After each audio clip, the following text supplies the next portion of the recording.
ओमफ्राय मा होयो नोङो केस होयो खिन्थु अफ्रिया नै बिदि केसखौ गिग्रा मानसिबो नङा नोंथाङा जुदि आंखौ केस जेलाव सोनानै दोनोब्ला आं सोलोंनानै फैगोन जाय भिडिअखौ नोंथांमोना नायनो मोजां मोना स्किप खालामनानै बिल्कुल ओंखारलांनाया मोजां जागोन खारन आं राकेश ब्रह्मखौ बुंगोन बर' रायजो राजा आंनि अननाय आरो सिबिनायखौ खनसे फिन जासि हरफिननाय जाबाय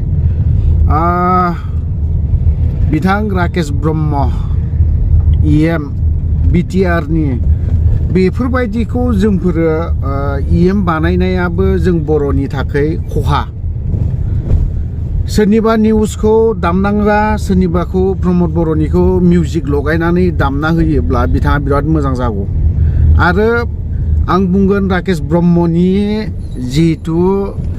स्टेटमेन्ट होनाय बेफोरखौ मा खालामनांगौ वेस्टार्ननि मिउजिक होनानै जुदि स्टेटमेन्ट होनायखौ दामोब्ला बेसेबां मोजां खोनागोन आं बेखिनि बाथ्राखौसो बुंनो नागिरदों हाग्रामाया जियानो होआ मानो बा प्रमद बर'आ जियानो होआ मानो राकेश ब्रह्मआ नों जे स्टेटमेन्ट होबाय थायो बेखौ बेसेबां लिगेल बा बेसेबां साफा बेसेबां मोजां खोनायो आं NDFB नि जानानै माखासे बाथ्राखौ बुंदों राकेश ब्रह्म नोंथाङा EM जादों मोजाङै बाथ्राखौ बुं नोंनि बुंनाया बिराद कमेडियान टाइपसो जानानै दं वेस्टार्न मिउजिक होयोब्ला रक स्टाइलनि मिउजिकखौ जुदि होयोब्ला माबायदि खोनागोन नोंथाङा एसे साननानै नाय हाग्रामानि जिखिनि स्टेटमेन्ट बेखौ दामनाङा होननानै बुंदों नोंनिखौबो दामनो नाङा आं जेसेबां पर्टेल निउस पर्टेल बिथांमोनखौ खावलायदों राकेश ब्रह्मआ सासे कमेडियानसो बियो जकारसो बिबो आं जकार होननानै बुंगोन बिखौ राकेश ब्रह्म नोंथांमोना डेभेलपनि खोथा बुंबाय थायो 2 बोसोरनि गेजेराव गोबां डेभेलप जादों होननानै बुं बबे बिथिङाव डेभेलप जादों बबे बिथिङाव डेभेलप जादों आरो बे एकर्डखौ नोंथांमोना बिराद मोजां जादों होननानै बुङो बबे सेक्टर बबे मोनसे क्लजआ साबसिन जादों आसि थुनानै खोन्थानो हागोन नामा राकेश ब्रह्म बबे मोनसे क्लजआ NDFB नि डिपार्टमेन्टआ बोरमा फिसिनाय दाउ फिसिनाय बे बिथिङा नोंनिनो नों बेयावहाय साक्सेस खालामनो हादोंना राकेश ब्रह्म ओमफ्राय आरो नोङो दिनै सोरबा सासेनि बाथ्राखौ लानानै नोंथाङा गोबां बाथ्रा बुंदों हाग्रामानिया गाज्रि जादों नंगौ आं मानिदों बिथांनि बुंनायाबो जायाखै बै हिन्दुनिफ्राय सोरबा ख्रिस्टियानाव कनभार्ट जानाय ख्रिस्टियाननिफ्राय नैबे हिन्दुसिम सोरबा कनभार्ट जानाय आंहा बावहाय बुंनांगौ जेबो गैया सोरबाया हिन्दुआ ख्रिस्टियान जादों सोरबा ख्रिस्टियाना हिन्दु जादों मुस्लिम धोरोम लादों आंहा बावहाय बुंनांगौ जेबो गैया नाथाय बुंनांगौआ बेनोल' जे आंहा राकेश ब्रह्मनि जिखिनि बाथ्रा बुंनाय एकदम दैयावबो थाङा अरावबो थाङा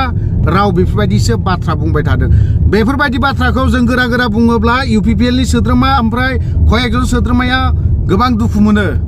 जोंनि बुंनायखौ खोनायोब्ला नाथाय जोङो अफ्रिया मालाबाबो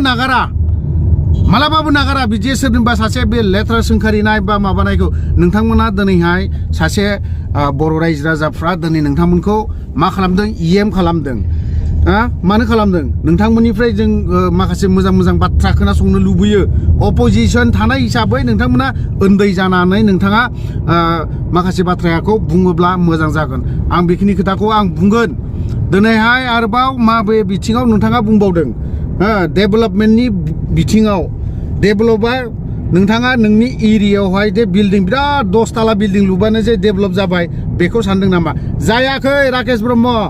बे बिल्डिं लुनाया सोरबा मालिक कन्ट्राक्टरफ्राबो बेफोरबायदि 10 तालाखौ लुनो हायो खिन्थु नोंबो सासे EM जायामोनबा नोंबो लुगौमोन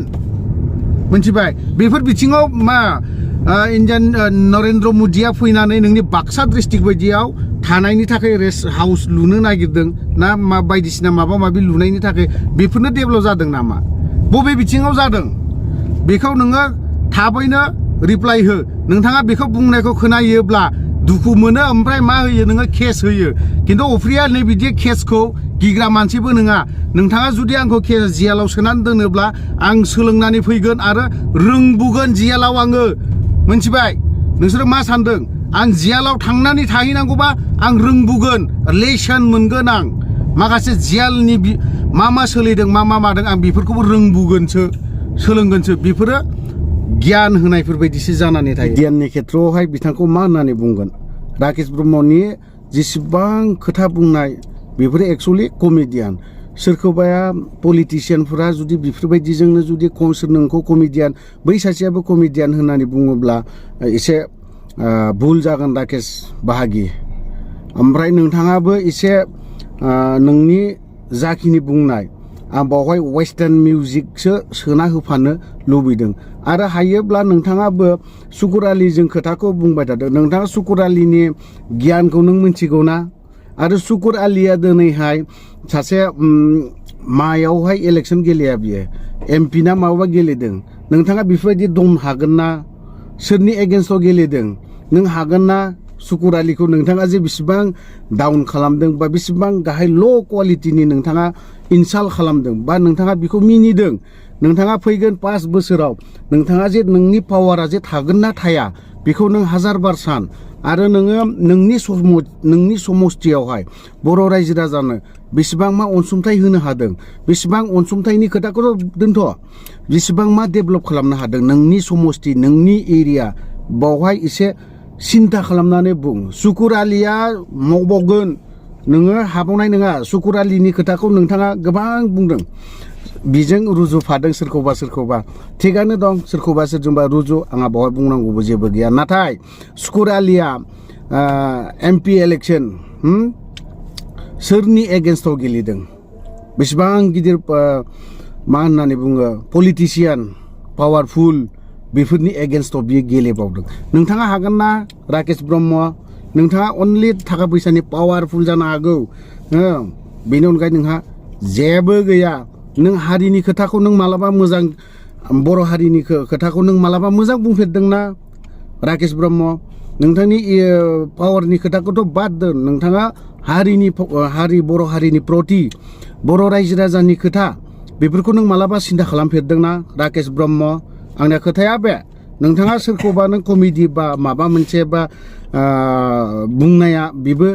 मालायखौ बुंनायनि सिगां नोंथाङाबो नोंनि फिखुंनि मैलायाखौ एसे क्लिन खालामना लायोब्ला मोजां जागोन होननानै आं सानो नोंनि जेसेबां बुंनाय बाथ्रा बेफोरखौ वेस्टार्न रक स्टाइलनि मिउजिक सोयोब्ला बेसेबां मोजां खोनागोन बेसेबां मा जागोन बेसेबां पपुलार जागोन आरो नोंथांखौ सासे सिंगार होननानै नोंखौ बाखनायगोन थ' लोगोफोर आं भिडिअखौ बारा गोलाव खालामनो सानाखै जुदि राकेश ब्रह्मनि बाथ्रा बुंनायाव सोरबाया जुदि गाज्रि आं माबा मोनसे गाज्रि बाथ्रा बुंफ्लांदोंबा बर' रायजो राजानावहाय क्षमा बा निमाहा बिनाय थाबाय थ' लोगोफोर आं भिडिअखौ बारा गोलाव खालामला बेवहायनो दोनथ'बाय जय बर' हारिनि